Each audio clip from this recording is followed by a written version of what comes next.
नमस्कार। आज रात्रीला महाराष्ट्रातील या 19 जिल्ह्यात वादळी वाऱ्यासह जोरदार पावसाची शक्यता हवामान खात्याने वर्तवली आहे।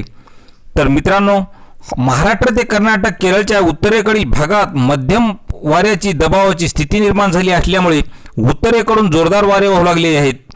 याच हवामान प्रणालीच्या प्रभावामुळे आज रात्रीला सिंधुदुर्ग, गोवा, कोल्हापूर तसेच मुंबई, ठाणे, पालघर या जिल्ह्यात जोरदार ते अतिजोरदार पावसाची शक्यता असून या भागाला ऑरेंज अलर्ट दिलेला आहे।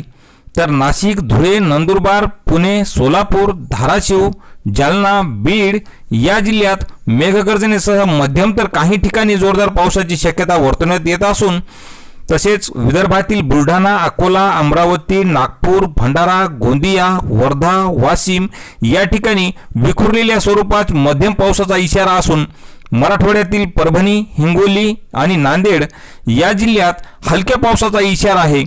तर याप्रमाणे पाऊस पडण्याच्या वेळी वाऱ्याचा वेग हा ताशी 30 ते 40 किलोमीटर प्रति तास वेगाने वारे वाहून उद्या पावसाचा जोर वाढणार असल्याची माहिती आज हवामान खात्याने वर्तवलेली आहे।